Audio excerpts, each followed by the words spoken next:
Assalamualaikum warahmatullahi wabarakatuh. Perkenalkan, nama saya Anissa Nahari, NIM 1703667. Saya akan mempresentasikan modifikasi silika SiO2 dari silika alam menggunakan dimetilamina atau DMA dan aplikasinya sebagai absorban anion nitrat. Presentasi ini adalah sebagai mata kuliah seminar literatur dengan dosen pengampu Desi Kurniawati, SPD MSI, dan Melinda Mulia, MSI. Yang pertama, latar belakang. Silika adalah suatu oksida anorganik yang banyak pemanfaatannya baik untuk pembuatan berbagai jenis material berbasis silika seperti keramik, zeolit sintesis, dan komposit organik-anorganik maupun secara langsung seperti dalam pemurnian minyak sayur, produksi farmasi, deterjen, pasta diam, dan dalam kolom kromatografi dan bahan pengisi polimer. Silika murni dapat berbentuk kuarsa dan kristabolit. Silika dapat digunakan sebagai absorben karena silika bersifat inert dan hidrofilik. Mempunyai kestabilan termal dan mekanik yang tinggi serta relatif tidak mengembang dalam pelarut organik.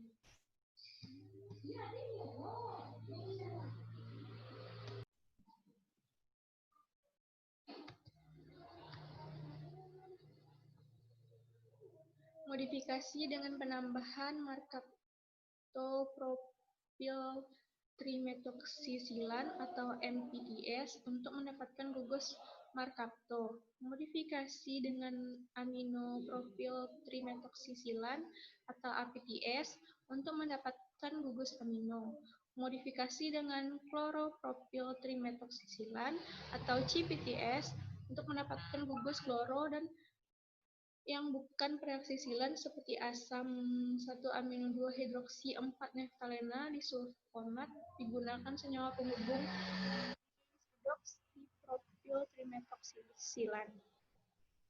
Dalam modifikasi dapat dianalisis melalui karakterisasi menggunakan FTIR, SEM untuk pengamatan morfologi material, spektrofotometer untuk analisa penyerapan silika.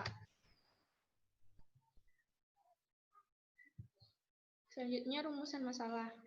Rumusan masalah dalam penelitian ini yang pertama, bagaimana memodifikasi silika dengan dimetilamina. Yang kedua, bagaimana melakukan pengujian absorpsi ion nitrat menggunakan silika yang telah dimodifikasi. Yang ketiga, bagaimana pengaruh pH dan waktu kontak pada absorpsi ion nitrat. Selanjutnya, batasan masalah. Batasan masalah penelitian ini yang pertama, modifikasi silika dengan dimetilamina. Yang kedua, pengujian absorpsi ion nitrat pada silika setelah dimodifikasi dengan dimetilamin. Yang ketiga, pengaruh variasi pH, yaitu pH 1, 3, 5, 7, 9, dan 11, dan waktu kontak 30, 60, 90, dan 120 menit pada absorpsi ion nitrat. Tujuan penelitian ini yang pertama memperoleh silika alam termodifikasi dimetilamin, yang kedua penyerapan ion nitrat secara optimum menggunakan silika alam hasil modifikasi. Manfaat penelitian ini yang pertama memberikan informasi teknik modifikasi silika alam menggunakan dimetilamin, yang kedua menginformasikan penyerapan optimum ion nitrat menggunakan silika. Selanjutnya bab 2, landasan teori. Yang pertama silika, yang kedua aktivasi, yang ketiga modifikasi silika, yang keempat absorpsi, yang kelima isoterm absorpsi dengan nitrat, dan yang ketujuh instrumentasi. Silika sintesis dengan struktur kristabolit dapat diperoleh dengan pemanasan di atas suhu 1470 derajat Celcius. Silika nabati dapat diperoleh dari sekam padi dan tongkol jagung melalui proses ekstraksi alkalis atau pengambulan. Dapat dilihat reaksi asam dari silika, yaitu SiO2 ditambah 4Hf menghasilkan SiF tambah 2H2O. Sedangkan reaksi basanya SiO2 ditambah 2NaOH menghasilkan Na2SiO3 tambah H2O. Yang di sampingnya merupakan struktur tetrahedral silika. Aktivasi. Aktivasi adalah proses menghilangkan pengotor-pengotor yang menyumbat polisilika sehingga luas permukaannya semakin besar. Beberapa senyawa pengotor yang terdapat pada silika adalah Al2O3, CaO, Fe2O3, TiO2, MgO, dan Ka2O. Ada dua cara aktivasi. Yang pertama aktivasi secara fisika, yang kedua aktivasi secara kimia. Aktivasi secara kimia terbagi dua, yaitu aktivasi dengan asam, yang kedua aktivasi dengan basa. Modifikasi silika.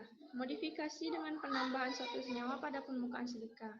Penambahan senyawa ini menyebabkan terjadinya perubahan gugus yang pada sisi aktif silika, di mana gugus SiOH berubah menjadi SiOM, di mana M adalah spesies sederhana maupun kompleks selain H. Ada dua teknik modifikasi silika. Yang pertama, teknik impregnasi meliputi interaksi fisik antara gugus pemodifikasi dengan permukaan padatan. Modifikator masuk melalui padatan melalui interaksi adesif atau elektrostatik. Yang kedua yaitu pembentukan ikatan kovalen. Ikatan kovalen terbentuk melalui silanisasi di mana molekul-molekul organik membentuk kelat dengan ion. Adsorpsi. Sorpsi merupakan proses terserapnya ion oleh suatu media penyerap. Sorpsi terbagi dua, yaitu sorpsi dan absorpsi. Adsorpsi dan absorpsi. Disebut adsorpsi jika ion bertahan di permukaan partikel penyerap, sedangkan absorpsi jika proses pengikatannya sampai ke dalam partikel penyerap. Faktor yang mempengaruhi proses absorpsi, yang pertama luas permukaan, jenis absorben, yang ketiga jenis absorbat, yang keempat ukuran partikel, yang kelima konsentrasi, yang keenam temperatur, yang ketujuh tekanan gas. Isoterm adsorpsi. Isoterm adsorpsi merupakan hubungan kesetimbangan antara konsentrasi absorban yang terabsorpsi pada permukaan padatan dengan konsentrasi absorban yang tetap berada dalam larutan. Macam-macam isoterm absorpsi. Yang pertama isoterm Langmuir, yang kedua isoterm BET atau Brauner, Emmet, dan Teller, yang ketiga isoterm Freundlich. Selanjutnya nitrat. Nitrat atau NO3- merupakan hasil dari proses oksidasi atau nitrifikasi adanya penambahan atom oksigen ke nitrogen. Dengan reaksi NH4+, menghasilkan NH3, menghasilkan NO2-, menghasilkan NO3-. Teknologi yang cocok untuk penyisihan nitrat yaitu reverse osmosis, pertukaran ion atau ion exchange, sistem bioreaktor, membran pertukaran ion, reduksi katalis, elektrolisis, proses karbon aktif, land disposal, distilasi, denitrifikasi kimia, remediasi, fitoremediasi, pengolahan mikrobiologi, dan pengolahan anaerobik. Instrumentasi. Instrumentasi yang biasa dipakai dalam modifikasi silika yang pertama Fourier Transform Infrared atau FTIR, X-ray fluorescensi atau XRF, Scanning Electron Microscopy atau SEM, Scanning Electron Microscopy atau SEM. Selanjutnya, bertiga metodologi penelitian. Yang pertama, pembuatan larutan KNO3. Larutan standar anion konsentrasi 1000 ppm dibuat dengan cara melarutkan KNO3 sebanyak 1 gram dengan sedikit aqueous. Lalu dimasukkan ke dalam labu ukur 1000 ml. Selanjutnya ditambahkan aqueous sampai tanda batas. Lalu diaduk hingga homogen dan diletakkan dalam botol penelitian. Selanjutnya, sintesis natrium silika. Dengan prosedurnya, yang pertama 1 gram NaOH ditimbang, dilarutkan dalam 10 ml aqueous, dimasukkan ke dalam gelas kimia, lalu ditambahkan 0,6 gram silika, Lalu larutan tersebut distirap dengan pemanasan hingga terjadi reaksi antara NaOH dan silika. Akhirnya silika larut dalam larutan. Pembuatan silika GPPMS. Yang pertama, menimbang 25 gram silika teraktivasi, tambahkan 25 mili GPMS serta 87,5 mili toluen. Lalu campuran distirap pada suhu 90 derajat Celcius selama 24 jam. Lalu campuran tersebut dicuci dengan 12,5 mili metanol. Lalu kita akan melakukan karakterisasi dengan SM dan FTIR setelahnya. Modifikasi dengan DMA. Yang pertama, menimbang silika yang telah ditambah GPPMS sebanyak 10 gram, ditambahkan 50 mili DMA etanol 1:1. Lalu campuran dipanaskan sambil distirap pada suhu 70 derajat Celcius selama 24 jam. Lalu dibilas dengan 50 metanol. Selanjutnya akan dilakukan karakteristik silika modifikasi dengan SEM dan FTIR.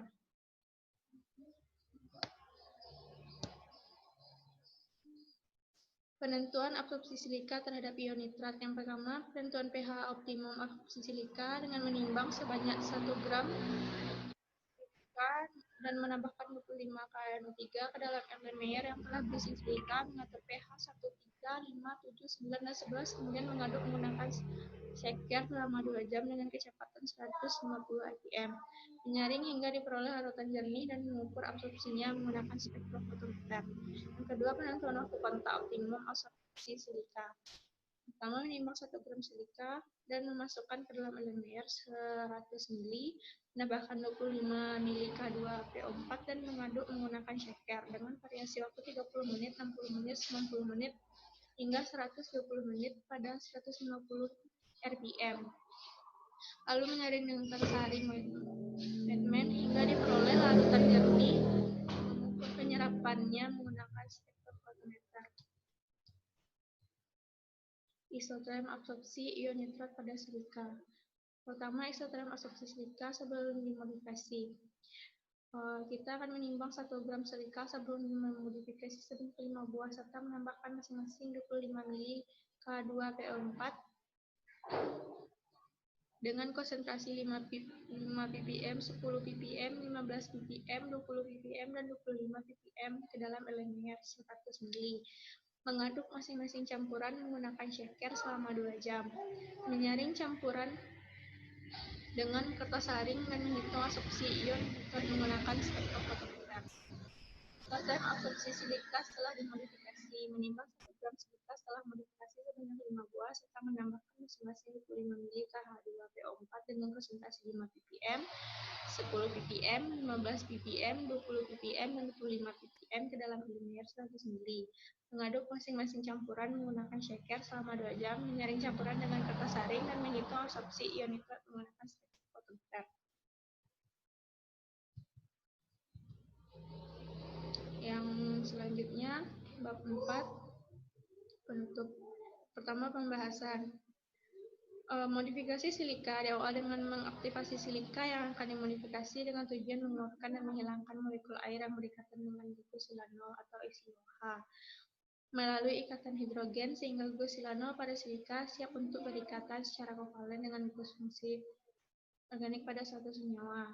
Karakterisasi pada FTIR menunjukkan adanya OH stretch pada bilangan gelombang 3207,63 cm dan 3479,2 cm yang karakteristik dan glukosilano pada silika, sedangkan pada bilangan gelombang 1107,14 cm per 1 karakteristik dengan glukosilanoxan pada silika. Dua gugus inilah yang memungkinkan silika untuk dimodifikasi dan punya kemampuan absorpsi terhadap ion logam berat. Gambar tersebut adalah spektra FTIR silika aktif. Silika yang telah diaktifasi direaksikan dengan senyawa penghubung 3-fluoropropil trimetoksilan untuk memasukkan gugus klor dalam silika dimobilisasi dengan 2 merkaptomidazol 11 Senyawa penghubung akan bereaksi dengan ligan organik sehingga memungkinkan silika dimodifikasi secara kimia. Karakterisasi dengan FTIR terlihat adanya tegangan C♯H pada daerah 2959,80 cm-1 dan lentur C♯H pada 1442,75 cm-1 dan 1408,4 cm-1 yang menunjukkan bahwa silika telah terikat dengan senyawa perantara yang akan menggunakan proses imobilisasi ligan pada silika.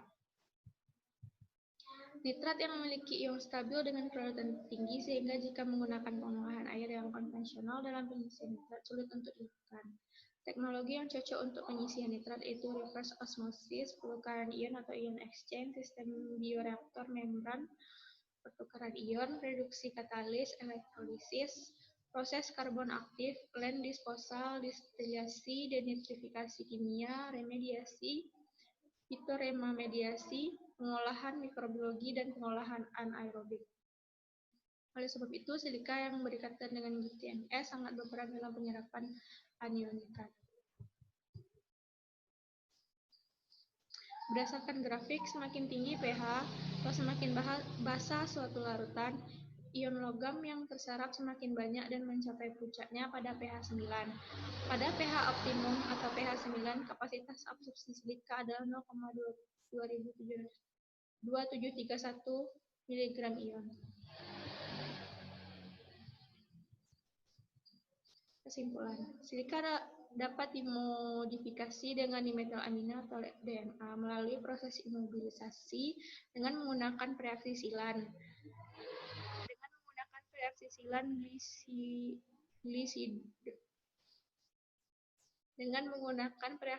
Glisidoksipropil trimetoksisilan atau GPTMS. Silika yang sudah dimodifikasi dapat mengabsorpsi optimum anion nitrat pada kondisi pH 9 dan waktu pengocokan selama 180 menit. Saran dari penelitian disarankan untuk melakukan penelitian lebih lanjut mengenai silika GTMS yang digunakan sebagai perekat antara silika bahan alam dan dimetalamina atau DMA agar dapat menarik anion nitrat tersebut. Sekian presentasi dari saya. Wassalamualaikum warahmatullahi wabarakatuh.